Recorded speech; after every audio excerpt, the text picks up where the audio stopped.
आइए हम सब अपना आज का सेशन आरंभ करते हैं। दोबारा से आप सबका स्वागत है।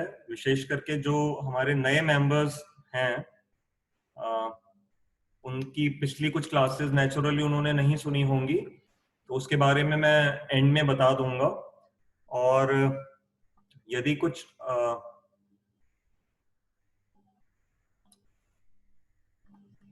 अनु, आप सिर्फ एक बार दोबारा कंफर्म कर दीजिए कि आप मुझे सुन पा रहे हैं ना सभी लोग। हाँ जी भैया, बिल्कुल ठीक है चलिए। तो हम अपना सेशन आरंभ करने से पहले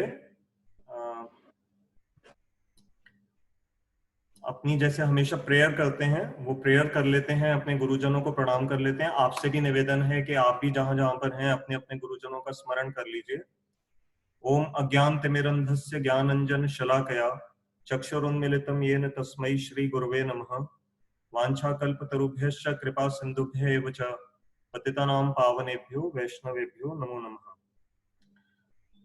तो जो हमारे साथ नए श्रोता आज जुड़े हैं, मैं उनकी जानकारी के लिए सिर्फ थोड़ा सा एक बार बता देता हूं कि पिछली बार हमने भगवत गीता के पहले अध्याय का श्लोक संख्या 8 और 9 किए थे। उसमें जो मुख्य रूप से हमारा टॉपिक था, उसमें दुर्योधन अपनी साइड के जो जो मेन कैरेक्टर्स हैं उनके बारे में वो चर्चा कर रहा था। तो वो हमने उसको डिस्कस कर लिया था। विशेष करके हमने कर्ण का थोड़ा डिटेल में लिया था, उसका जो करेक्टर था। और उसके बाद कृपाचार्य, विकर्ण और भूरिश्रवा, ये हमने सब कर लिए थे। तो हम आज का जो श्लोक है, जैसा हमारा सिस्टम है, मैं अभी आपके साथ स्क्रीन शेयर कर रहा हूँ। ठीक है, तो एक सेकंड सिर्फ दीजिएगा, मैं आपके साथ स्क्रीन शेयर करूँ। होल्ड करिएगा।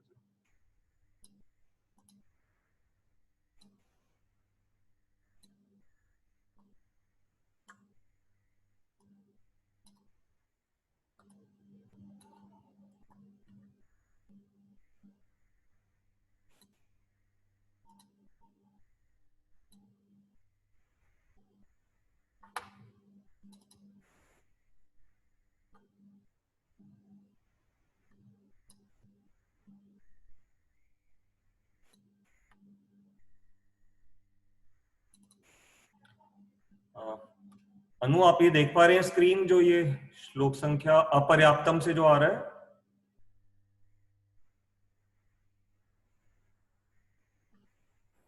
अनु, ये स्क्रीन देख पा रहे हैं आप? ओके, ठीक है। जूही ने बता दिया है कि आप देख पा रहे हैं। तो ये श्लोक संख्या 10 है जिससे आज हम आरंभ करेंगे। इसमें हम देख पा रहे हैं, अपर्याप्तम तदस्माकम बलम भीष्माभिरक्षितम पर्याप्तम तो इदम एतेषाम बलम भीमाभिरक्षितम। ये कौन कह रहा है? अभी दुर्योधन ही कह रहा है। और अभी इस श्लोक के द्वारा वो अब दोनों सेनाओं का कंपैरिजन कर रहा है। ठीक है, अभी तक उसने सबसे पहले उसने पांडवों की सेना के अपने उनके जो मुख्य मुख्य योद्धा थे उनके बारे में बताया, और अब वो अपनी सेना के बारे में भी बता चुका है। और हमने ध्यान दिया था, एक पिछली बार जो हमने पॉइंट डिस्कस किया था बड़ा इंपॉर्टेंट, कि हालांकि कर्ण उस समय युद्ध के मैदान में नहीं थे, लेकिन कर्ण को दुर्योधन भूलता नहीं है। उसने उसका कर्ण का तो डिस्क्रिप्शन में दिया, नाम लिया उसने, चाहे वो उसकी आंखों के सामने नहीं था। और भगवान कृष्ण उसकी आंखों के सामने हैं, लेकिन उसने उनके बारे में कुछ नहीं बताया उस समय भी। और अभी भी अब हम देख रहे हैं कि वो कहीं पे भी कृष्ण भगवान का कहीं वर्णन नहीं कर रहा। तो उसका इस श्लोक के साथ क्या डीप लिंक है, हम अभी उसमें प्रवेश करेंगे। पहले हम इस श्लोक को समझ लेते हैं। ये विशेष ही अलग ही तरह का ये भाषा के द्वारा ये श्लोक को रचा गया है। इसमें श्लेष अलंकार, मैंने किसी सीनियर से सुना, इसमें जो भाषा में अलंकार होते हैं, जो हमारे यहाँ कुछ कई बार टीचर्स हमारे साथ ज्वाइन करती हैं इस क्लास में, वो ज्यादा जानती होंगी। एक अलंकार है संस्कृत भाषा में, श्लेष अलंकार। उस अलंकार का क्या मतलब होता है कि एक ही सेंटेंस के दो डिफरेंट मीनिंग्स निकल सकते हैं। तो ये वो वाला श्लोक है। तो आप देखिएगा इसमें भाषा का कितना विचित्र इसके अंदर एक इसको करेक्ट किया, इसके अंदर कॉम्पोजिशन है। अपर्याप्तम तद अस्माकम, अस्माकम अर्थात हमारा। अच्छा, दुर्योधन कह रहा है, किससे कह रहा है? ये खड़ा है सामने इस समय द्रोणाचार्य जी के और भीष्म पितामह के सामने खड़ा है। तो वहां कह रहा है अपर्याप्तम। पर्याप्त शब्द हम सब जानते हैं, पर्याप्त जनरली बोला जाता है कि सफिशिएंट है ना। तो अ लगा दो, तो अब ये अ लगाने से ना इसके दो अर्थ यहाँ निकल रहे हैं, वो भी मैं आपके साथ शेयर करूंगा कि कैसे निकल रहे हैं। जैसे इंग्लिश में आई एन प्रीफिक्स लगा देने से आप देखेंगे कि वो कई बार शब्द का अर्थ बिल्कुल उल्टा कर देता है। जैसे वैल्यूएबल शब्द के आगे इन लगा दीजिए, इनवैल्यूएबल, तो इनवैल्यूएबल मतलब हो जाता है बहुत ज्यादा वैल्यूएबल, जिसका कोई हम नाप ही नहीं सकते। और दूसरा एक शब्द है सब्सटैंशियल, सब्सटैंशियल के आगे इन लगा दीजिए तो इनसब्सटैंशियल का मतलब हो जाता है जिसकी कोई अपने आप में काउंटिंग ही नहीं है, मतलब नेग्लिजिबल सा हो जाता है।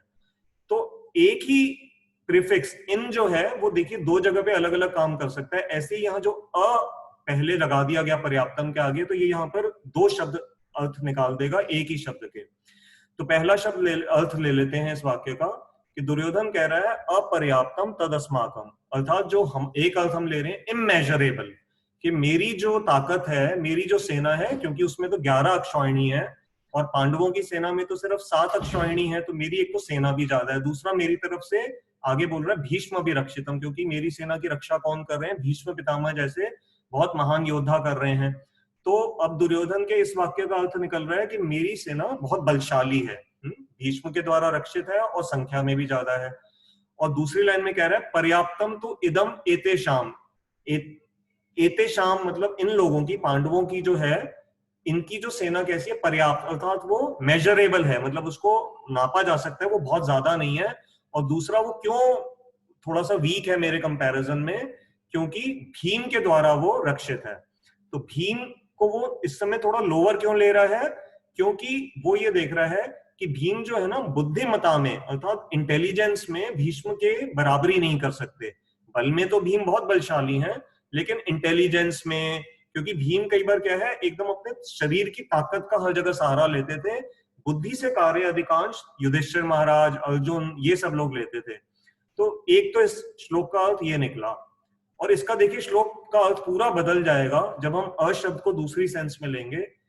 पर्याप्त कहते हैं सफिशिएंट, अ लगा देने से हो गया ये इनसफिशिएंट है। तो दुर्योधन के मन में जो भय है वो क्या आ रहा है कि मेरी जो सेना है वो सफिशिएंट नहीं है, कम है। अर्थात क्यों कम है, क्योंकि वो भीष्म के द्वारा रक्षित है। अब आप कहेंगे अभी तो आपने कहा कि भीष्म के द्वारा रक्षित होना तो पॉजिटिव पॉइंट है, तो अब इसका नेगेटिव अर्थ कैसे निकलेगा?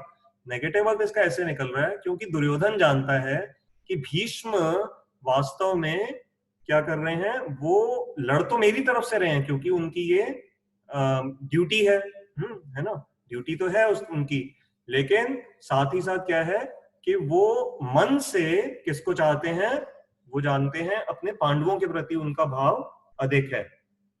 तो इसलिए हमें ये सब देखना होगा कि किस तरह से जो दुर्योधन के मन में ये जो भाव आ रहा है इसको हम कैसे समझ सकते हैं। ये हमें इस तरह से समझना होगा कि देखिए बिल्कुल उल्टा अर्थ निकल आया, क्योंकि भीम जो है उनका जो जोश है वो कहीं कहीं पे लिमिटेड हो सकता है जब वो देखेंगे कि मेरे को अपने उनके साथ लड़ना है जो कि मेरे ही अपने गोद में पले हुए बच्चे हैं। और दूसरी तरफ पर्याप्तम में क्या हो गया कि उनकी सामने वालों की सेना सफिशिएंटली स्ट्रांग है। क्यों? क्योंकि एक तो भीम के द्वारा रक्षित है। अभी तो भीम नेगेटिव था, पॉजिटिव कैसे हो गया अर्थ में कि भीम शरीर से तो बलशाली बहुत है ही है, और पहले हमने चर्चा करी थी कि भीम से ही दुर्योधन का बस थोड़ा सा डर है क्योंकि भीम ने प्रतिज्ञा कर रखी है कि वो उनका वध करेगा। तो भीम के अंदर हम सभी जानते हैं कि बहुत बल था। और दूसरा, भीम के मन में कोई मन से रूप में कोई कमजोरी नहीं है, जैसे भीष्म के मन में कमजोरी है क्योंकि वो पांडवों के प्रति थोड़ा सा प्यार की भावना रखते हैं, लेकिन भीम का कौरवों के प्रति कोई प्यार की भावना नहीं है। भीम लड़ेगा तो वो अपनी प्रतिज्ञा का पूरा सम्मान करेगा और पांडवों कौरवों का नाश कर देगा। तो इसलिए हमने इस श्लोक में देखा कि ये श्लेष अलंकार यूज होकर करके दुर्योधन के मन में दोनों तरह के ये भाव आ रहे हैं, और मुख्य रूप से डर का भाव ज्यादा प्रबल है। वो क्यों डर का भाव ज्यादा प्रबल है वो भी अगले श्लोक से क्लियर हो जाएगा। तो इसमें जो कृष्ण भगवान की एब्सेंस है, अब यहां पर आप एक बात और नोट करिए कि भीष्म तो कौरवों के सेनापति थे, तो ठीक है सेनापति का वो नाम ले रहा है, लेकिन भीम पांडवों के सेनापति नहीं थे। पांडवों के सेनापति कौन थे? धृष्टद्युम्न थे, जो द्रुपद के पुत्र थे। तो उसने धृष्टद्युम्न का नाम ले लिया, तो क्योंकि वो क्या कर रहा है, दोनों की तरफ के जो टॉप के वीर है ना उनका वो कंपैरिजन कर रहा है, सेनापतियों का यहाँ पर कंपैरिजन नहीं कर रहा। अब हम आते हैं जो मुख्य पॉइंट पे। कृष्ण भगवान का इसने इस श्लोक में भी कहीं पे भी फिर से वर्णन इसने नहीं किया है। अभी तक पूरी गीता में जितने ये 10वां श्लोक तक हम पहुंच गए हैं, अभी तक भगवान कृष्ण के बारे में कोई वर्णन नहीं आया है। तो इसका फल क्या मिलेगा? हम दुर्योधन के कैरेक्टर से अपने जीवन में इसको सीखने का प्रयास करेंगे, क्योंकि दुर्योधन ने, पिछली बार हमने डिस्कस कर लिया था कि कृष्ण भगवान को नेग्लेक्ट करने के कारण उसको हम आगे जानते हैं कि महाभारत के युद्ध में उसकी बहुत बुरी तरह से पराजय हुई, उसका सब कुछ छिन गया और उसका कोई यश भी नहीं फैला संसार में और वो परेशान भी रहा।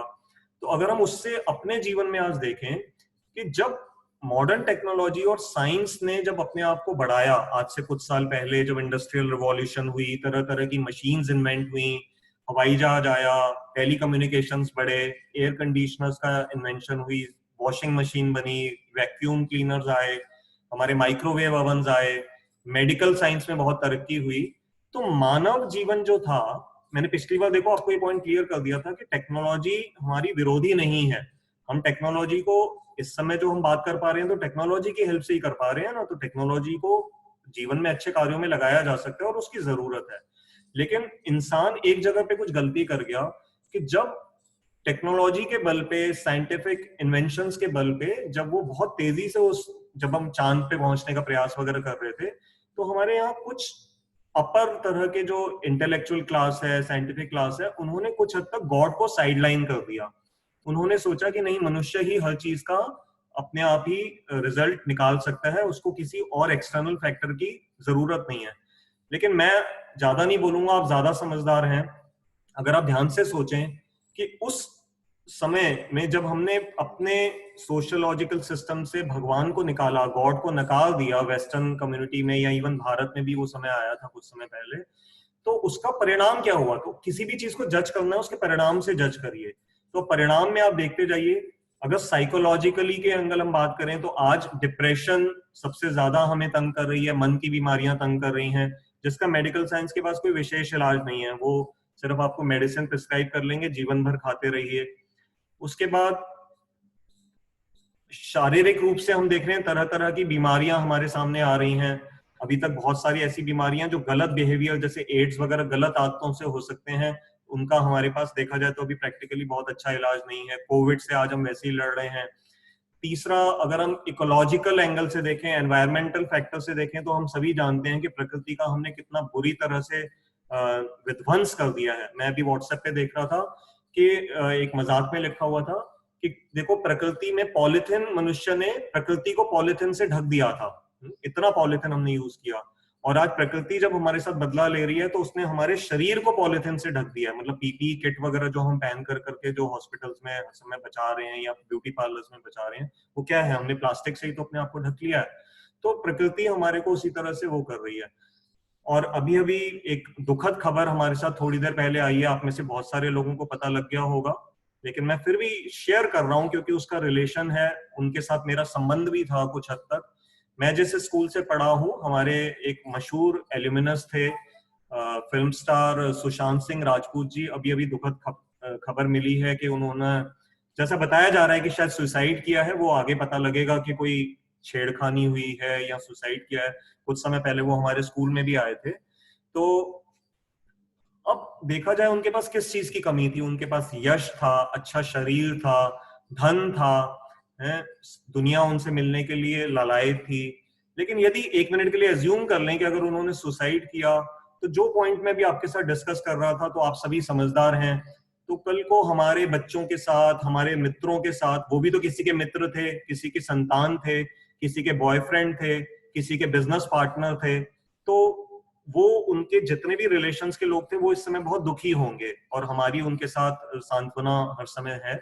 लेकिन हम अपने जीवन में, हमारा उन तक तो पहुंच नहीं है, लेकिन कम से कम हमारे जो अपने पड़ोस में मित्र हैं, हमारे समधी हैं, तो उनमें भी कोई सुशांत सिंह राजपूत की तरह कोई परेशान ना हो अपने जीवन से।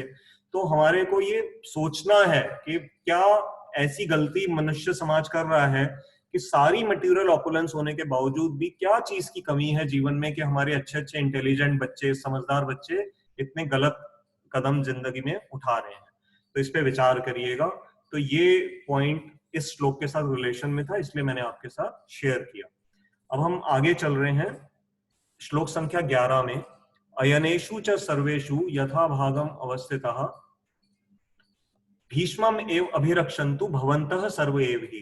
तो यहाँ पर अब वो कह रहा है, भवन्तः शब्द, भवन्तः सेकंड लाइन में आ रहा है। भवन्तः संस्कृत में बड़ा एक रिस्पेक्टफुली वर्ड यूज किया जाता है, मतलब आप सब।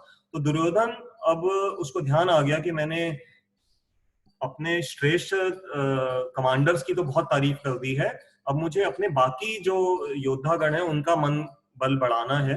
तो दुर्योधन एक बहुत अच्छा एक स्टेट्समैन है, उसको पता है कि कहां पर शब्दों को यूज करना है। तो अयनेषु च सर्वेषु, अयनेषु अर्थात जो भी इस युद्ध के मैदान में जो अलग अलग गेट्स हैं, चतुर्व्यूह के, या सॉरी ये जो व्यू बनाया जाता है इसके अलग अलग गेट्स होते हैं जहां पर स्पेशल सेनाओं को युक्त किया जाता है ताकि जो हमारा दुश्मन है वहां से घुस न सके। तो दुर्योधन कह रहा है अयनेषु च सर्वेषु, जितने भी और गेट्स हैं, यथा भागम अवस्थिता, तुम सब जहां जहां पर भी टिके हुए हो, भीष्मम एव अभिरक्षन्तु, तो क्या करना, तुम इन्हीं भीष्म की रक्षा करना। भवन्तः सर्व एव ही, आप सब मिलकर करके भीष्म की रक्षा करना। तो अगर ये भीष्म के प्रति इसको डर नहीं होता तो अर्जुन, तो दुर्योधन ये वाली बात यहाँ नहीं कहता। तो यहाँ इससे हमें आइडिया मिल रहा है कि वास्तव में दुर्योधन इस समय डरा हुआ है और वो चाहता है कि भीष्म का सब तरह से प्रोटेक्शन किया जाए। ऐसा ना हो कि भीष्म लड़ने में कहीं बिजी हो जाए और जो दूसरी जो हमारे पांडव जो हमारे वो दुश्मन है वो पीठ पीछे से आकर के कहीं उनके ऊपर अटैक ना कर दें। तो और दूसरा, उसको भीष्म की एक कमजोरी पता है जो हमने पिछली बार डिस्कस किया था, वो क्या थी कि भीष्म ने पहले ही बता रखा था कि यदि शिखंडी मेरे सामने आ जाएगा तो मैं हथियार डाल दूंगा। शिखंडी की कथा हम पहले चर्चा कर चुके हैं, मैं ज्यादा उसकी डिटेल में नहीं जाऊंगा, फिर हमारा समय निकल जाता है। वास्तव में शिखंडी वो अंबा का ही दूसरा जन्म है और उनको वर में उसने तपस्या करी थी और परशुराम जी को भी उसने अपनी साइड पे मिलाया था। तो किसी तरह से शिखंडी पहले तो स्त्री के रूप में जन्म हुआ था द्रौपदी जी के यहाँ पे, और फिर बाद में वो पुरुष रूप में कन्वर्ट हो गए थे। लेकिन भीष्म पितामह जानते हैं कि वो मूल रूप से स्त्री हैं और भीष्म क्योंकि एक क्षत्रिय हैं, वो एक स्त्री के सामने नहीं लड़ेंगे इस तरह से। तो इसलिए दुर्योधन जानता है और उसके मन में डर है कि कहीं से ये ना हो कि शिखंडी किसी तरह से भीष्म के सामने आ जाए और भीष्म फिर लड़ना बंद कर दें। तो इस श्लोक 11 से हमने ये समझा। अब हम आगे चल रहे हैं श्लोक संख्या 12 में। तस्य संजयन हर्षम कुरु वृद्धः पितामह सिंहनादम विनद्योच्चैः शंखम दद्मौ प्रतापवान।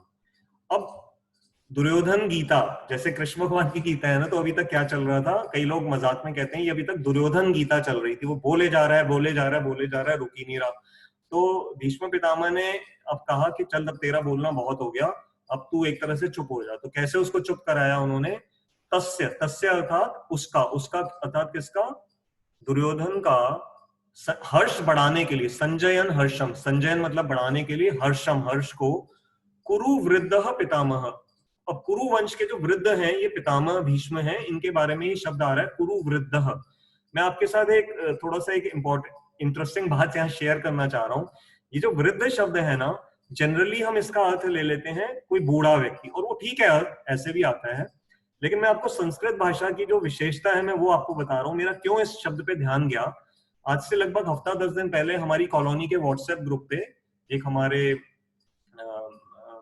एक माननीय सज्जन ने एक व्हाट्सएप पे एक कहानी सी डाली, छोटी सी अच्छी कहानी है, सुनने में भी आपको अच्छी लगेगी, आप भी उसके साथ रिलेट कर सकते हैं, विशेष करके वो लोग अच्छा रिलेट करेंगे जो थोड़ा सा यहाँ पर अधिक उम्र के हैं। उसमें एक कहानी में ये आया कि एक गवर्नमेंट के बड़े सीनियर ऑफिसर रिटायर होकर करके अपने होम टाउन में वापस आए। जब वो वहां वापस आए तो उन्होंने कई दिन तक बड़ा वो ऐसा महसूस किया कि भाई अच्छा मैं ये कंट्रोल कर लूं ये कंट्रोल कर लूं, लेकिन थोड़ा सा उनको लगा कि क्या बात है लोग मेरी बात ठीक से मानते नहीं है। तो वो एक किसी और बड़े व्यक्ति के साथ बैठ के एक बार चाय पे बैठ करके बात कर रहे थे। तो वहां जब उन्होंने उनकी ये बात शेयर करी तो जो सामने वाला व्यक्ति था उसने उनको उनकी वो बात समझ गया और वो और अधिक एक्सपीरियंस था, उसने उनको एक एग्जाम्पल दिया। कहते हैं देखिए जब बल्ब होता है ना, बल्ब, तो बल्ब जब तक लाइव है अर्थात फ्यूज नहीं हुआ है तो उसकी रेटिंग मैटर करती है। वो 10 वॉट का है तो 10 वॉट जितना प्रकाश देता है, 100 वॉट का है तो 100 जितना देता है, 500 वॉट का है तो 500 वॉट का देता है, ठीक है। लेकिन जब बल्ब फ्यूज हो गया तो फिर उसके बाद उसकी रैंक उसकी power doesn't matter, fuse bulb is fuse bulb, वो चाहे 100 वॉट का है, 500 वॉट का है या 10 वॉट का है, वो सब कबाड़ में ही जाएंगे और उनकी कोई वैल्यू नहीं है। और उनके उस एग्जाम्पल से वो जो गवर्नमेंट ऑफिसर था उनको वो बात समझ में आ गई कि वो इशारे में क्या कह रहे हैं। लेकिन मैं उसके एक विपरीत आपको एक बात बता रहा हूँ, आपके साथ एक अच्छी अच्छी भावना शेयर कर रहा हूँ। देखो संस्कृत भाषा में मेरे को थोड़ी क्यूरियोसिटी हुई और मैंने गूगल पे वृद्ध शब्द को इसको थोड़ा स्टडी किया। वहां मुझे इसका जो अर्थ मिला, वृद्ध अर्थात होता है बढ़ना। कोई चीज जब बढ़ती है ना, जैसे आपके पौधा है कोई, जब वो बड़ा हो रहा है तो उसको हम संस्कृत में लिख सकते हैं कि वो वृद्ध्यति, वो बढ़ रहा है। तो हमारे यहाँ शब्द का भाव है जो एक्सपीरियंस में बड़ा है, विवेक में बड़ा है, ज्ञान में बड़ा है, उसके लिए वृद्ध शब्द आएगा। तो उसके लिए बूढ़ा एक सेकेंडरी वो है। तो कुरु वृद्ध, तो यहाँ पर इसलिए देखिए कितना उनके लिए सम्माननीय शब्द आ रहा है कि वो वृद्ध किस में है, एक्सपीरियंस में वृद्ध हैं, पावर में भी वृद्ध हैं, और अपने प्रति विवेक में वृद्ध हैं। तो भीष्म पितामह में इतने सारे गुण हैं। और क्या गुण है भीष्म पितामह में? हम सब जानते हैं इन्होंने एक भीष्म प्रतिज्ञा करी थी कि मैं सारा जीवन ब्रह्मचारी रहूंगा। अब आप देखिए वो कितनी ऑपुलेंस में रहते हैं, हस्तिनापुर में रह रहे थे, चारों तरफ जवान मतलब लड़कियां हैं, वो कभी भी चाहें तो विवाह इत्यादि जब भी चाहें कई विवाह वो कर सकते थे, लेकिन उन्होंने आजीवन ब्रह्मचर्य का पालन किया। तो ये उनकी महत्ता है, और उनको इसीलिए इच्छा मृत्यु का वरदान भी मिला था अपने पिता से। तो उन्होंने अब क्या किया, सिंहनादम विनद्योच्चै, तो जैसे एक लॉयन की रोर होती है ना, जैसे शेर दहाड़ता है, वैसे भीष्म पितामह ने उस समय बहुत तेज उच्च स्वर से, प्रतापवान थे ना, ये भीष्म पितामह के लिए एक और एडजेक्टिव आ रहा है प्रतापवान, क्योंकि बड़े पावरफुल थे, तो उन्होंने शंख को बजाया। ठीक है, तो शंख को बजाने से एक तरह से क्या होता है कि शंख अपने आप में इसके कई अर्थ हैं। अभी मैं आपके साथ शंख के बारे में थोड़ा सा 2 मिनट डिस्कस कर लेता हूं। शंख की जो हिस्ट्री है, मैं आज कहीं सुन रहा था कि भगवान शिव का किसी असुर के साथ युद्ध हुआ था, और जब भगवान शिव ने उसको मार दिया तो उसकी जो भस्म बन गई वो समुद्र में जाकर के मिल गई। और ऐसी मान्यता है कि उस जो भस्म का जो छोटे छोटे कण थे, उनसे वो वाले जीव पैदा हुए जिनके बॉडी में ये शंख डेवलप होता है। हम सभी जानते हैं कि शंख जो है वो समुद्र से प्राप्त होता है। और शंख के बारे में और भी बड़ी कई बातें सुनने में आती हैं। एक जगह पे वर्णन आ रहा था कि शंख जो है, क्योंकि वो समुद्र मंथन के समय भी ऐसा माना जाता है कि शायद प्रकट हुए थे, तो इसलिए लक्ष्मी जी भी वहां से प्रकट हुई थी, तो इनको लक्ष्मी जी का भाई भी के रूप में माना भी जाता है कि ये लक्ष्मी जी के भाई हैं। और ये बड़े ऑस्पिशियस साइन है। हम जब भगवान विष्णु के 4 हाथों में देखते हैं तो शंख, चक्र, गदा और पद्म, पद्म अर्थात कमल का फूल। तो भगवान विष्णु या भगवान नारायण अपने जब चतुर्भुज दर्शन देते हैं उसमें रूप में होते हैं, तो उनके पास ये शंख होता है।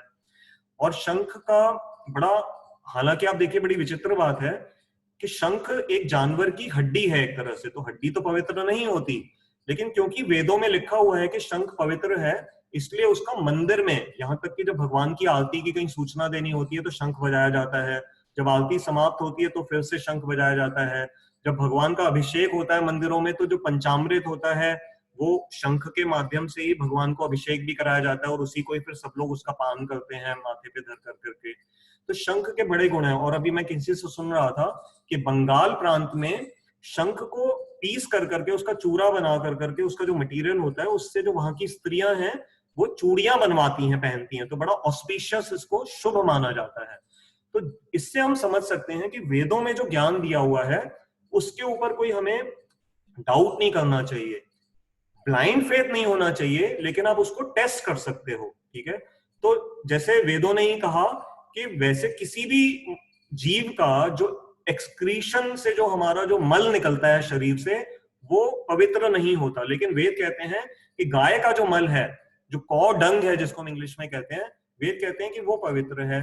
तो इसलिए हमारी भारतीय परंपरा में गाय जो है वो घर में पाली जाती थी, और उसका जो कौ डंग होता था उससे उपले इत्यादि बना कर करके उसको भी जलाने में यूज किया जाता था। और पहले तो ये ऑल आउट जैसे ये रिफिल्स वगैरह नहीं होते थे, मॉस्किटो रिपेलेंट्स, तो पहले के समय में ऐसा माना जाता था कि गाय के गोबर का लेप कर दो अपने घर के बाहर, तो ये एंटीसेप्टिक क्वालिटीज होती हैं और मच्छर इत्यादि उस पर इतनी इजीली नहीं बैठते।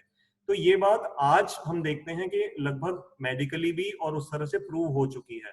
तो वेदों में देखिए कितने साल पहले ये सब ज्ञान दे दिया गया है। इसीलिए मॉडर्न साइंस में हम एक शब्द यूज करते हैं रिसर्च, तो अगर इसको ध्यान से कभी देखिएगा, रिसर्च, तो सर्च तो हमारे प्रभुपाद जी कहते थे कि सर्च तो पहले से ही हो रखी है, करोड़ों साल पहले, लाखों साल पहले।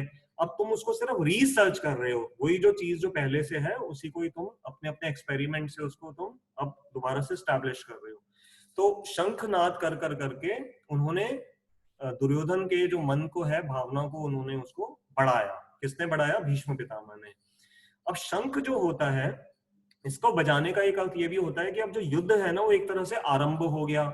यहाँ पर एक प्रश्न आ सकता है, यहाँ पर एक्यूज पार्टी है कौरव, और जिसके साथ बुरा हुआ है वो है पांडव। तो जब हम पांडव अगर अपना राज्य मांगने वापस आ रहे हैं तो अटैक तो पांडव करेंगे। तो एक तरह से वैसे शंख बजाने पहले चाहिए था पांडवों को, क्योंकि वो घोषणा करेंगे कि जी हम अब आप हमारा राज्य वापस नहीं दे रहे हो तो हम आपसे मांगने आ रहे हैं लड़ाई के माध्यम से। लेकिन यहाँ पर क्या है, भीष्म पितामह ने उनको अपना दुर्योधन का मन रखने के लिए शंख बजा दिया। इसका एक और गूढ़ अर्थ भी है। भीष्म पितामह के आराध्य देव हैं भगवान कृष्ण। तो शंख बजाने से, जैसे मंदिर में आरती से पहले शंख बजाया जाता है, तो ये एक ऑस्पिशियस साइन है। तो शंख नाद कर कर कर करके भगवान कृष्ण के प्रति भीष्म पितामह जो है वो एक तरह से उनको एक इनडायरेक्ट हिंट भेज रहे हैं, मैसेज भेज रहे हैं कृष्ण भगवान तक कि प्रभु वासुदेव अब आप तैयार हो जाइए, अब मैं आपके साथ वीर रस में, जो मेरा आपके प्रति रस है, भक्तों का भगवान के प्रति रस होते हैं अलग अलग 5 मुख्य रस हैं, जैसे हनुमान जी का दास्य रस है, अर्जुन का सख्य रस है। तो अभी मैं उस डिटेल में तो यहाँ नहीं जा रहा, हम बाद में उसकी चर्चा करेंगे। तो भीष्म पितामह जी का एक गौण रस है जो प्राइमरी 5 रस में नहीं आता, वीर रस। तो जो भीष्म पितामह का कृष्ण के साथ क्या भाव है, वो लड़ना उनके साथ पसंद करते हैं। उनको कृष्ण भगवान के साथ लड़ कर कर करके उनको सुख देने में जो उनको बड़ी खुशी मिलती है कि कृष्ण मेरे से लड़ने में प्रसन्न हुए। तो शंख के माध्यम से उन्होंने इसलिए ये भगवान को सूचना दे दी। अब आगे वाले श्लोक में हम देख रहे हैं, ततः शंखाश्च भैर्यश्च पणवान गोमुखः सहसा एव अभ्यहन्यन्त स शब्दस्तुमुलो अभवत्। तो अचानक जैसे ही भीष्म पितामह ने ये शंख बजाया, तो जो दूसरे जो बजाने वाले होते हैं ना, जैसे जब आप क्रिकेट का मैच होता है तो आप आजकल देखते हो आईपीएल वगैरह में, वहां पर वो बाहर वो बैठे रहते हैं और जैसे ही बस रेफरी अंपायर हिंट करता है कि मैच स्टार्ट हो गया तो एकदम से ग्राउंड में शोर मचना शुरू हो जाता है। कोई अपना मुंह से कुछ साउंड बजा रहा है, कोई कुछ बजाएगा। तो वैसा ही महाभारत के युद्ध में एकदम से क्या हुआ, तरह तरह के भेरियश मतलब ये सब नगाड़े इत्यादि जोर जोर से बजने शुरू हो गए। और वो इतनी जोर से बजे कि वो जो शब्द हुआ, अचानक से ये शब्द हुआ तुमुलो अभवत। तो तुमुल शब्द एक आ रहा है, ये बड़ा इंटरेस्टिंग शब्द है तुमुल। इंग्लिश में आपने एक शब्द सुना होगा ट्यूमुल्टस, हम कहते हैं, तो आप गूगल पे चेक करिएगा। ट्यूमुल्टस मतलब होता है बहुत विशाल साउंड। और देखिए बिल्कुल उससे मिलता जुलता यहाँ पर संस्कृत भाषा में शब्द आ रहा है तुमुल। तो क्योंकि आप समझ सकते हैं कि हमने सुना है कि संस्कृत वास्तव में जननी है, माता है और भाषाओं की। तो तुमुल शब्द जो आज से 5000 साल पहले गीता में आ गया, उसके बाद देखिए ट्यूमुल्टस शब्द जो आ रहा है वो कितना मैच कर रहा है साउंड के मीनिंग को। तो यहाँ पे भी तुमुल शब्द का भी वही अर्थ है जो ट्यूमुल्टस का अर्थ है। तो ये इतना जोर से जब ये शोर होना शुरू हो गया, तो इससे हम एक बात और समझ सकते हैं, आज जब लड़ाई होती है ना तो बड़ा दुख का एटमॉस्फेयर होता है, क्योंकि सब लोग बड़े घबराए हुए होते हैं, कोई लड़ना नहीं चाहता। लड़ना क्यों नहीं चाहते एक दूसरा देश दूसरे देश से? क्योंकि कोई एक्चुअल रीजन नहीं होता, सिर्फ किसी कमांडर ने या किसी नेता ने आदेश दिया लड़ो, तो वो लड़ना पड़ता है। लेकिन पहले के समय में ऐसा नहीं था। पहले ये जब क्षत्रिय लोग लड़ते थे ना, तो ये एक तरह से जो लड़ाई होती थी, ये इनकी स्किल का आपस में एक वो होता था, प्रदर्शन होता था कि मैंने ये विद्या सीखी है, मैं इसको युद्ध में मुझे आज दिखाने का मौका मिल रहा है। तो they were excited, they were enthusiastic to show their skills in the battlefield. तो ये उनके साथ भावना होती थी। और शाम के समय जब लड़ाई खत्म हो जाती थी तो एक कैंप से दूसरे कैंप में चले जाएंगे, वहां आपस में डिस्कशंस करेंगे, स्टोरीज सुनाएंगे एक दूसरे को, एक साथ खा भी लेंगे। तो ये पहले का वातावरण ऐसा होता था। तो ये हम देख सकते हैं कि इस श्लोक से हमें पता लग रहा है कि बिल्कुल एक माहौल ऐसा बड़ा एक्साइटमेंट वाला उस समय बना दिया गया। अब क्या हो रहा है, हमारा एक बहुत ही महत्वपूर्ण श्लोक, जिसमें इस पूरे महाभारत एपिसोड के जो रियल हीरो हैं, 2 हीरोज हैं मुख्य हीरो, उनकी एंट्री हो रही है इस श्लोक के द्वारा। इसलिए हम इस पे थोड़ा सा समय कोशिश करेंगे कि अधिक दे सकें। इस श्लोक में हम पढ़ते हैं पहले इसको। ततः श्वेतैर्हयैर्युक्ते महती स्यन्दने स्थितौ माधवः पांडवश्चैव दिव्यौ शंखौ प्रदद्मतुः। तो इसमें पहली बार ही कृष्ण भगवान का नाम आ रहा है और कैसे भगवान की एंट्री हो रही है, बड़ा ध्यान दीजिएगा इस पे। ततः, अब उसके बाद संजय, अब ये क्या है, कौन बोल रहे हैं, ये अब संजय बोल रहे हैं। अब दोबारा से जो माइक है समझिए वो दुर्योधन से लेकर के अब दोबारा से संजय के पास पहुंच गया।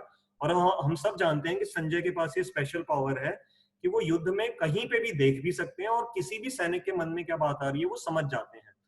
तो जैसे एक फिल्म के अंदर जब हीरो की एंट्री होती है तो जनरली कई बार साउथ इंडिया की फिल्म्स वगैरह में आप देखते हो कि हीरो का एकदम से फेस पहले नहीं दिखाते, तो कैमरा जो है वो पहले बैकग्राउंड साउंड आएगा बड़ा अच्छा सा, और कैमरा जो है वो उसके पैरों से स्टार्ट करेगा, उसके पैरों में जो शूज होंगे बड़े अलग तरह के स्पेशल शूज होंगे, अगर वो हीरोइक टाइप की कोई मूवी है तो वैसे होगा।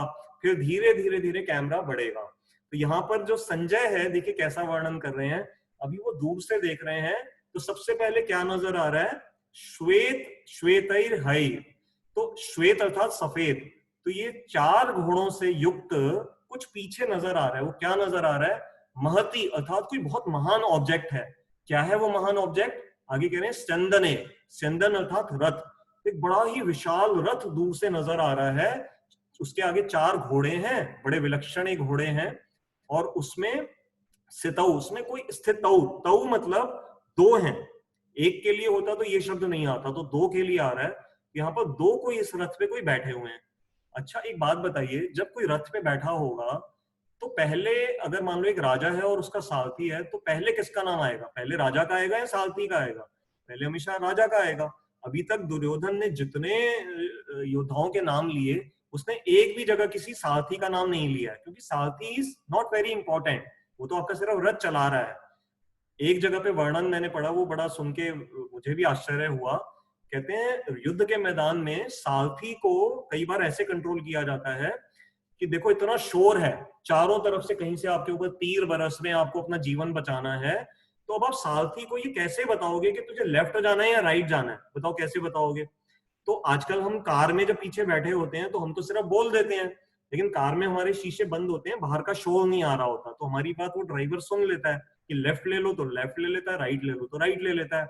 लेकिन युद्ध के मैदान में इतना शोर है तो पीछे, और बड़ा बड़ा रथ होते हैं, ये नहीं है कि छोटा सा रथ है, पहले के समय में तो बड़ी मैजेस्टिक ये चैरियट्स होती थी। तो अब वो कैसे बताए, तो उसमें मैंने एक जगह सुना कि कई बार जो योद्धा होता है वो अपने पैर से पैर मारता है उसको पीछे से सारथी को, कि अगर उसके लेफ्ट साइड में मारेगा तो मतलब तुझे लेफ्ट मुड़ना है, राइट साइड में मारेगा तो राइट मुड़ना है। तो देखिए सारथी का कितना, आपके कोई पैर पीछे से मारे तो ये पैर मारना तो हम अच्छा नहीं मानते अपने इस संस्कृति में। अब यहाँ पर जो सबसे इंपॉर्टेंट पॉइंट बात है, तो पहले नाम पीछे बैठे हुए उसका नहीं आया राजा का नाम, मतलब पहले नाम आ रहा है सारथी का, पहला नाम आया है माधव। माधव किसका नाम है, भगवान कृष्ण का ही एक नाम है। क्यों ये नाम दिया गया इसका मैं अभी अर्थ आपके साथ शेयर करूंगा, पहले श्लोक पढ़ लेते हैं। माधव पांडवश्चैव दिव्यौ शंखौ प्रदद्मतु, इन्होंने जो शंख बजाए वो कैसे शंख थे, दिव्य शंख थे। भीष्म पितामह का शंख दिव्य नहीं बताया गया, इनका शंख दिव्य बताए गए। ये क्यों है, अभी हम थोड़ा इसको श्लोक को भी और डिटेल में ले लेते हैं। ये जो 4 घोड़े हैं सफेद, ये वास्तव में अर्जुन को किसी गंधर्व के द्वारा दान में, मतलब एक स्पेशल दिए गए थे खुश होकर के अर्जुन से, तो 100 घोड़े उसको दिए गए थे। और ये 100 जो घोड़े हैं इनका कभी नाश नहीं हो सकता था, ये विलक्षण घोड़े थे, जब भी अगर ये मारे भी जाएंगे तो इनकी जगह दूसरे रिप्लेस हो जाएंगे। उनमें से सिर्फ ये 4 सफेद ऐसे थे जो कि अर्जुन ने अपने इस युद्ध के लिए चुने थे। और ये रथ कैसा था, ये कोई ऑर्डिनरी रथ नहीं था, ये रथ अर्जुन को अग्निदेव ने स्वयं गिफ्ट किया था, प्रेजेंट किया था। इसकी एक पूरी कथा है, लेकिन समय देखिए 35 मिनट हो भी गए हैं, उस कथा में मैं अभी नहीं जा सकता। वो जंगलों का एक जगह पे, वारणावत के शायद जंगल थे, वहां अग्निदेव को उन्होंने हेल्प किया था अपनी भूख बुझाने के लिए। तो उस समय पे अग्निदेव ने प्रसन्न होकर करके अर्जुन को एक तो ये रथ दिया था, और दूसरा अर्जुन को ये जो बाण रखे जाते हैं ना, तो अर्जुन का जो बाण रखने का जो पीछे ये होता है होल्डर जो है, इसको एक स्पेशल गिफ्ट वो था, विलक्षण था वो होल्डर, उसमें तीर कभी खत्म नहीं होते थे। जैसे हम जब बच्चे थे रामलीला के टाइम पे वो खरीदते थे तीर कमान, तो उसमें तो हमारे को 4 या 5 तीर होते थे, हमने चलाए और हमारा वो खाली हो जाता था, हम फिर उठा करके उनको उसमें डाल देते थे। लेकिन अर्जुन का ऐसा नहीं था, अर्जुन को अनलिमिटेड सप्लाई थी, मतलब एक रिवॉल्वर मान लीजिए वो अनलिमिटेड उसको सप्लाई है, वैसे ही अर्जुन का जो गांडीव धनुष था उसको अनलिमिटेड सप्लाई थी हर समय। तो ये माधव शब्द है, इसका क्या अर्थ है? माँ शब्द का अर्थ आज मैंने कहीं सुना, उसका अर्थ होता है लक्ष्मी जी, और धव कहते हैं हस्बैंड को। तो ये माधव कौन है? कृष्ण भगवान। ये वास्तव में स्वयं नर और नारायण है ना। पिछली बार हमने कर्ण की कथा में सुना था कि नर और नारायण के हाथ से कर्ण का आखिरी कवच छीना जाना था। तो नर नर यहाँ पर अर्जुन है और नारायण है भगवान कृष्ण। तो नारायण जैसे लक्ष्मीपति नारायण कहलाते हैं, तो ये जो माधव है कृष्ण भगवान है। माधव शब्द का अर्थ ये है कि ये husband of goddess of Fortune. तो जिस फॉर्च्यून को पाने के लिए इतनी बड़ी लड़ाई हो रही है, उसके जो असली मालिक हैं वो तो रथ पे बैठे हैं, और वो क्या कर रहे हैं? पांडव, पांडव मतलब जो अर्जुन का एक नाम है पांडव, पांडु के पुत्र जो थे, उनकी ये माधव हैं, ये क्या कर रहे हैं? सेवा कर रहे हैं। ये सबसे इंपॉर्टेंट पॉइंट इस श्लोक में छुपा हुआ है कि जनरली गॉड की जो डिस्क्रिप्शन वेस्टर्न वर्ल्ड में, ग्रीक अगर आप हिस्ट्रीज पढ़ें या कहीं और धर्मों में पढ़ें, तो वहां पर गॉड को कई जगह पे, जैसे एक बड़ी फेमस पेंटिंग है शायद माइकल एंजेलो की, वो रोम में या कहीं पे है, तो उसमें क्या दिखाया गया है कि गॉड एक बड़े बूढ़े व्यक्ति हैं, उनकी शक्ति जो है वो बस एक उसको ट्रांसमिट कर रहे हैं किसी को, और उसके बाद से गॉड का रोल खत्म हो गया और उसको वो शक्ति ट्रांसमिट हो गई और गॉड मर गए। तो हमारे वैदिक धर्म में गॉड की कभी मृत्यु नहीं होती, गॉड डज नॉट डाई। उसकी डेफिनेशन ये है कि he is not created not does he die. तो हमारे जो भगवान का जो कॉन्सेप्ट है, वो स्वामी होते हुए भी वो भक्त वत्सल हैं। अपने भक्त अर्जुन के, अपने मित्र अर्जुन की सेवा करने के लिए वो युद्ध के मैदान में उसका सारथी बनने के लिए तैयार हो गए हैं। तो हमें इससे ये बात समझनी है कि अगर जीवन में विजय पानी है तो अपनी जो रथ की भागदौड़ है वो किसको सौंपनी है? भगवान को सौंप देनी है। अभी मैं उसको थोड़ा सा और क्लियर कर देता हूं क्योंकि ये श्लोक इंपॉर्टेंट है। देखिए, जब देवकी जो कृष्ण भगवान की मां थी, तो जब उनकी शादी हो रही थी कंस के साथ, नहीं, देवकी की शादी हो रही थी वसुदेव जी के साथ, तो कंस जो है, जो देवकी का भाई था, वो उनके रथ को उस समय बड़ी खुशी से रथ को चला करके लेके जा रहा था। तो देवकी के लिए बड़ा मंगलमय वो समय था, उसकी शादी हो रही थी वसुदेव के साथ, और कंस चला रहा है रथ का उनके रथ को, और भाई अपनी बहन को शादी के लिए लेकर के जा रहा है मंडप में। लेकिन वहीं पे आकाशवाणी हुई कि इस देवकी की 8वीं संतान तेरा वध करेगी। तो कंस ने उसी समय अपना मूड बदल दिया और देवकी और वसुदेव को उठा करके जेल में डाल दिया। तो उस एग्जाम्पल से हम क्या समझ सकते हैं कि अगर हम कंस जैसे किसी राक्षस को, कलयुग जैसे किसी उसको, बुरी भावनाओं को अपने जीवन की बागडोर सौंप देंगे, तो भले हमारे जीवन में कोई मंगलमय कार्य हो रहा हो, शादी हो रही है या अच्छा कार्य हो रहा है, हम नया घर बना रहे हैं, लेकिन अपने जीवन का कंट्रोल किसी बुरे व्यक्ति को दे दिया, तो हमारा क्या होगा? हमारा कल्याण नहीं होगा, हमें जेल में जाना पड़ेगा। और दूसरी तरफ अर्जुन का एग्जाम्पल देखिए कि अर्जुन लड़ाई के लिए जा रहे हैं।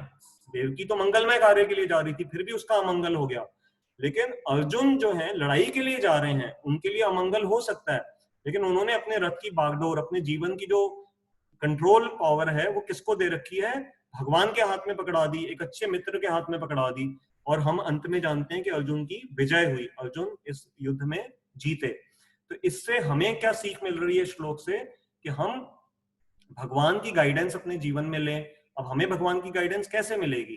तो ये जो हम भगवत गीता का अध्ययन कर रहे हैं, किसी की गाइडेंस लेने का मतलब ये नहीं होता कि मान लीजिए आप अपने घर में, आपका एक सर्वेंट है, ठीक है, आप उसको बोल रहे हो रामू मेरे लिए पानी लेकर के आ। वो कहता है अच्छा मेम साहब अभी ला रहा हूं। 5 मिनट निकल गए, रामू पानी नहीं लाया। रामू तूने सुना नहीं, पानी लेके आ। रामू कह रहा है हाँ मेम साहब मैंने सुन लिया, अभी लेके आता हूँ। अभी 4-5 बार हो गया लेकिन रामू आपका पानी नहीं ला रहा। तो आपको गुस्सा आ जाएगा कि रामू मेरे सामने खड़ा है, मुझे देख रहा है, लेकिन जो मैं कह रही हूँ वो फॉलो नहीं कर रहा। तो सर्वेंट, अच्छा सर्वेंट वही है जो फॉलो करे आपकी बात को, राइट? तो हमें ये समझना है कि भगवान के सब समय साथ रहने से बात नहीं बनेगी। अभी तो भगवान हमारे सामने है भी नहीं, लेकिन जो भगवान का जो आदेश है, जो उनके उपदेश हैं, वो हम गीता के माध्यम से पहले उनको सुन लें। तो ये क्लास उसी लिए है कि हम गीता में भगवान के उपदेशों को सुन लें, और यदि सेंसिबल लगे, अगर हमारे को वो मैं ये कभी नहीं कहूंगा आपसे कि आप ब्लाइंड बिलीव कर लीजिए। मैंने अपने जीवन में कभी भी ब्लाइंड फेथ नहीं किया था। मैं जब नया नया आया था इस फील्ड में, तो मुझे याद है कि मैं गीता पढ़ने के बाद मेरे इतने प्रश्न होते थे, मैं 15-15, 20-20 प्रश्न लिख कर करके अपने सेंटर में जाता था और 2-2, 3-3 घंटे उनसे बैठ कर करके अपने क्वेश्चंस क्लियर करता था। फिर जब धीरे धीरे सारे क्वेश्चन, सारे तो कभी भी नहीं क्लियर होंगे, लेकिन अधिकांश क्वेश्चनों के जब उत्तर मिल गए, तो फिर मैंने थोड़ा इसको और सिंसियरली इसको अपने जीवन में स्वीकार किया। तो आज हमारा समय लगभग समाप्त हो रहा है, क्योंकि 40 मिनट की क्लास का हमने आपके साथ एक प्रॉमिस किया हुआ है।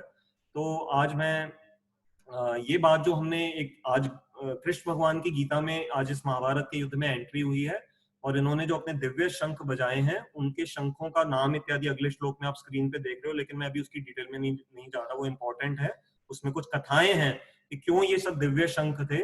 इनको हम अपनी अगली क्लास में ले लेंगे। तो अभी आज हमने ये देखा कि कैसे जो गॉड हैं वो अपने भक्त वत्सल्य गुण के कारण अपने भक्त की सेवा करने के लिए भी सब समय तैयार रहते हैं, और उसका सारथी तक बनने के लिए वो है। इसमें एक और अच्छी कथा मुझे याद आ रही है, लेकिन आज मैं आपका समय एक्सीड नहीं करूंगा, तो मैं आपके साथ ये अभी मैं यहाँ पर इसको स्लाइड को यहाँ पर स्टॉप कर रहा हूँ, ठीक है। अब मैं आपसे निवेदन करूंगा कि आप चैट बॉक्स में अपने जो भी प्रश्न हैं, जो भी आपके प्रश्न हो, वो प्लीज आप वहां पर टाइप कर दीजिए। मैं उन प्रश्नों को देख कर करके उनको प्रश्न को, अगर आप चाहेंगे तो मैं आपको अनम्यूट कर दूंगा, आप अपना प्रश्न सबके सामने यहाँ बोलिए, और फिर हम उसको यहाँ पर ले लेंगे आपके प्रश्न को, जितना मैं समझ पाऊंगा उस उत्तर को बता पाऊंगा आपको। तो आप अगर कोई भी अपना प्रश्न है तो यहाँ पर टाइप कर दीजिए, ठीक है। और अगर इन द मीन टाइम, जब तक आप यहाँ पर कुछ प्रश्न या कमेंट, देखिए प्रश्न की ऐसी बात नहीं है, आप में से कई ज्यादा मेरे से भी बड़े विद्वान यहाँ पर हैं, मैं जानता हूँ, लेकिन अगर कुछ आप कमेंट देना चाहते हैं, कुछ और हमारे साथ शेयर करना चाहते हैं, कोई हमसे बोलने में कहीं कोई गलती रह गई हो, वो हमारे साथ शेयर कर सकते हैं। जब तक आप अपने कुछ प्रश्न मेरे साथ शेयर कर रहे हैं, मेरे पास दो बड़ी अच्छी न्यूज है आपके साथ शेयर करने के लिए, गीता के रिलेशन में ही है। तो मैं आपको वो आपके साथ 1 मिनट वो दोबारा से शेयर कर रहा हूँ। 1 मिनट के लिए मुझे सिर्फ समय दीजिएगा, 1 सेकेंड के लिए।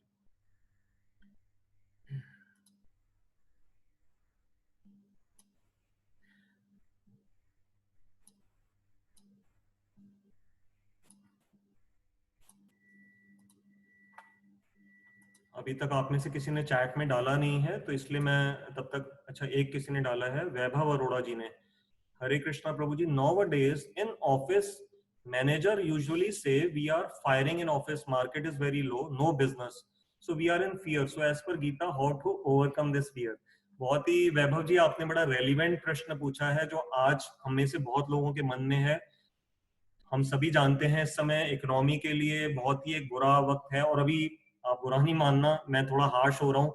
जितना बड़े बड़े इकोनॉमिस्ट, मैं क्योंकि मुझे थोड़ा इंटरेस्ट है, मैं बिजनेस की भी न्यूज पे नजर रखता हूँ, तो जितना बड़े बड़े इकोनॉमिस्ट प्रेडिक्ट कर रहे हैं कि आगे आने वाला समय और खराब होगा, बहुत बड़ी संख्या में नौकरियां जाएंगी, बिजनेसेस में लॉस होंगे, और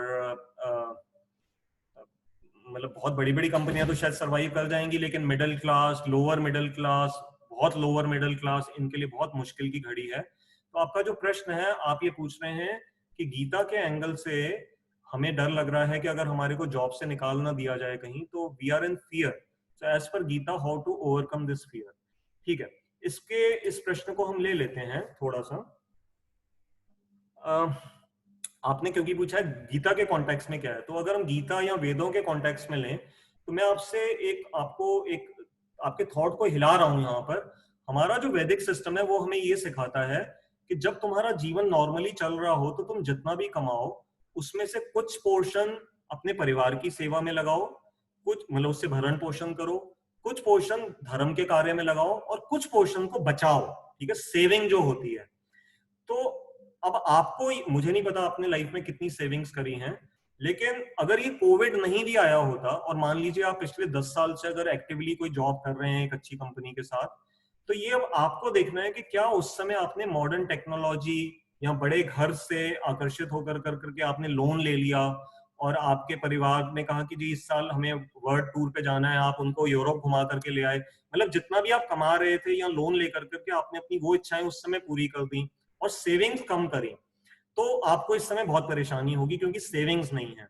लेकिन यदि आपने हमारे वैदिक सिस्टम को पहले से फॉलो किया हुआ है तो हो सकता है कि आपने कुछ सेविंग्स करी होंगी। तो जिन लोगों ने सेविंग्स लाइफ में करी हुई हैं वो इस समय इतना नहीं घबरा रहे होंगे जितना वो व्यक्ति घबराएगा जिसके पास सेविंग्स नहीं है। ये एक सीख है हमारे लिए। अब मैं, अगर आपने सेविंग्स नहीं भी करी है तो मैं आप सबसे शेयर कर सकता हूँ, और मेरे लिए भी ये सीख है कि अब जितना धन हमारे पास बचा हुआ है, हमारे पास बैंक एफडीज हैं, हमारे बैंक्स में जो भी पैसा पड़ा है, हमारे जो गोल्ड ज्वेलरी है, हमारी प्रॉपर्टीज हैं, तो हम कोशिश करके अपने खर्चों को सीमित करें और उनको कंट्रोल करें। हमारे यहाँ हमारे गुरुजी बताया करते थे, पूरे वर्ल्ड में जब वो गए वो कहते थे सिंपल लिविंग हाई थिंकिंग। इसको ध्यान से सुनिएगा, मॉडर्न वर्ल्ड की क्या थ्योरी है? High living simple thinking. मतलब अपना स्टेटस तो ऐसा बनाओ कि कार सबसे रखो महंगी से महंगी, होटल में जाओ तो सबसे महंगे होटल में जाकर के खाना खाओ, फिल्म देखने जा रहे हो तो सबसे महंगी वाली टिकट खरीदो, और कपड़े पहनो तो सबसे टॉप फैशन वाले पहनो, ब्रांडेड क्लोथ्स ही पहनो। तो उसके लपेट में आकर कर करके हम लोग फिर डेट की साइकिल में फंस जाते हैं। अमेरिका की इकोनॉमी में क्या है, दे डोंट सेव। तो 5 दिन काम करते हैं, वीकेंड को सब पैसा उड़ा देते हैं। लेकिन लकीली हम भारतीयों के अंदर ऐसा नहीं है। तो एक तो हम सेविंग पे थोड़ा नजर रखें, तो simple living high thinking philosophy को जीवन में अपनाना है। अपने ऊपर खर्चा कम कर लो, ठीक है, बहुत जरूरी नहीं है कि बहुत फालतू का खर्चा करना है, थोड़ा पैसा बचाओ, लेकिन थिंकिंग हाई रखो। ये हाई थिंकिंग कहां से आएगी? अपने से हायर ब्रेन के साथ कनेक्ट होंगे तो आएगी। हमारे से हायर ब्रेन किसका है? गॉड, जिन्होंने हमारे जैसे ब्रेन को जब बनाया। देखो ब्रेन हमारा इतना एक सोफिस्टिकेटेड कंप्यूटर है, वेरी वेरी सोफिस्टिकेटेड। इसके बारे में हम बोलना चाहें तो कई घंटे बोल सकते हैं। इस ब्रेन को, आपको सबको क्या लगता है कि बस ये केमिकल में रिएक्शन हुआ और इतनी सोफिस्टिकेटेड मशीनरी हमारे स्कल में अपने आप आकर के फिट हो गई माँ के पेट के अंदर? कैसे पॉसिबल है? जिस कंप्यूटर को मैं इस समय यूज कर रहा हूँ, इसको बनाने के लिए एचपी कंपनी के कितने बड़े बड़े साइंटिस्ट ने कई सालों तक मेहनत कर कर करके ये मेरा इस समय लैपटॉप तैयार किया है। और मैं आपको कह दूं कि ये लैपटॉप तो ना अपने आप बन गया था मेरे घर में पड़े पड़े।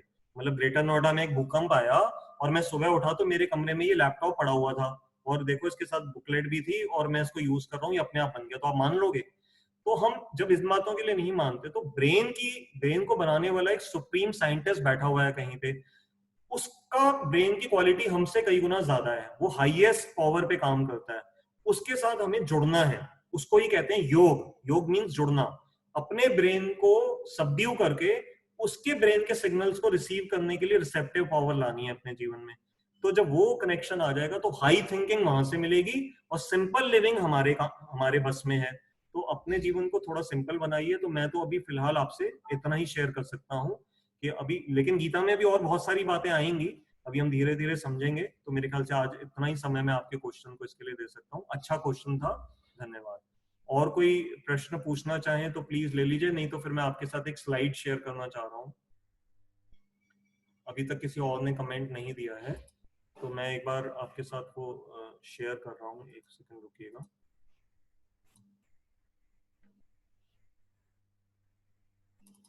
देखिए बड़ी अच्छी, ये आई एम होपफुल आप ये स्क्रीन देख पा रहे हैं। ये मेरे एक मित्र हैं doctor Jayant, he is an eye specialist, मेरे स्कूल के मित्र हैं, पिछली बार ये क्लास में भी थे, यहाँ पर इस गीता सेमिनार में थे। इन्होंने मेरे साथ ये शेयर किया। ये बड़ी अच्छी गर्व की बात है, आपको अच्छा लगेगा सुन करके। डॉक्टर जयंत ने क्या भेजा है, देखिए डॉक्यूमेंट। इसमें ये आप पढ़ पा रहे हैं, मैं थोड़ा सा इसको और जूम कर देता हूँ हल्का सा। यूरोपियन सोसाइटी ऑफ कार्डियोलॉजी, यानी कि ये प्रॉपर वहां की यूरोप की एक कार्डियोलॉजिस्ट की सोसाइटी है। उन्होंने कोविड-19 and the health care workers के लिए, देखिए नीचे आप पढ़ पा रहे होंगे, lessons from the Bhagavad Gita, the lord song from India in difficult times. इन्होंने बहुत अच्छा आर्टिकल लिखा है। मैं बाद में भी जब मैं ये इस क्लास की रिकॉर्डिंग आपके साथ शेयर करूंगा ना, तो मैं इसकी पीडीएफ या जेपीजी आपके साथ शेयर करूंगा, तब आप पढ़ लीजिएगा। लेकिन बड़ा अच्छा ये आर्टिकल है। ये मैं आपको थोड़ा और नीचे लेके आ रहा हूँ। देखिए इन्होंने कितना अच्छा भगवान कृष्ण और अर्जुन का ये फोटो इस पूरे ब्रोशर में दिया है। ये सब बड़े बड़े डॉक्टर्स हैं, वहां के कार्डियोलॉजिस्ट हैं। और नीचे आप इनके बारे में पूरा इन्होंने ये क्या पढ़ सकते हैं, published on behalf of the European society of cardiology, all rights reserve. और नीचे इन्होंने बहुत अच्छा डिस्क्राइब किया है कि, मैं आपको समझा देता हूँ शॉर्ट में, कि ये जो कोविड वॉरियर्स हैं, जो मेडिकल फ्रेटर्निटी के लोग हैं, ये जब रोज अपने घर से निकलते हैं कि हम लोगों को बचाएंगे, तो इनके मन में प्रश्न आता है कि ये जो लड़ाई हम लड़ रहे हैं, इसमें हमारा कर्तव्य क्या है।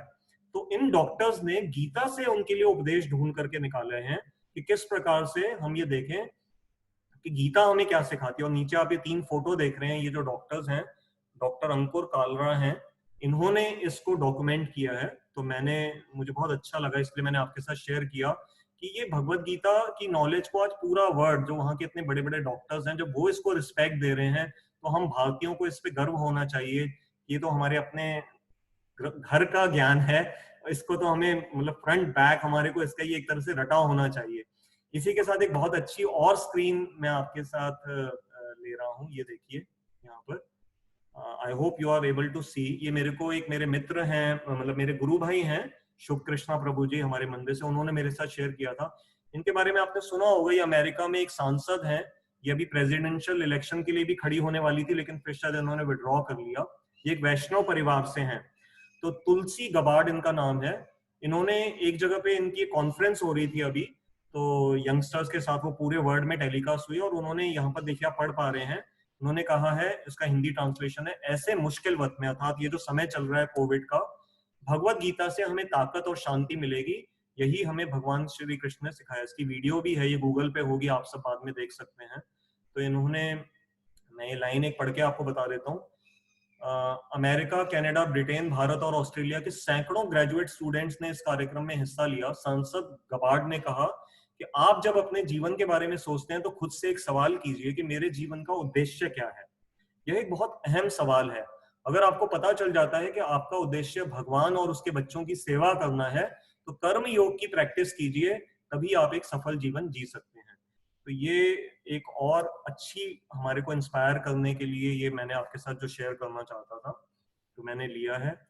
एक बार चैट को दोबारा देख लेते हैं।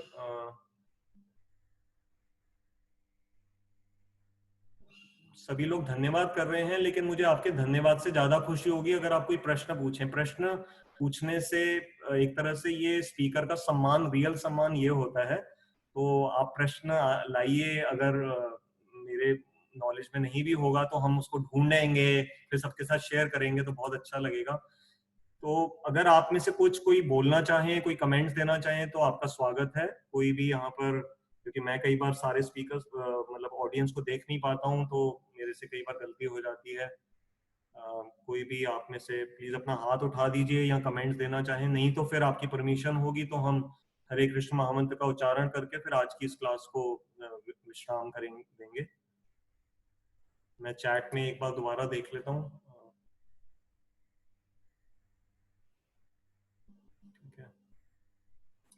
ठीक है, आप सबकी परमिशन है, तो मैं एक बार यहाँ पर हरे कृष्ण महामंत्र बोल रहा हूँ। आप भी जहां जहां पर हैं, देखिए इस समय, इस बुरे वक्त में हम किसी की और तो ज्यादा एक दूसरे की हेल्प नहीं कर सकते, तो कम से कम भगवान का नाम जहां जहां पर है वो ले लें।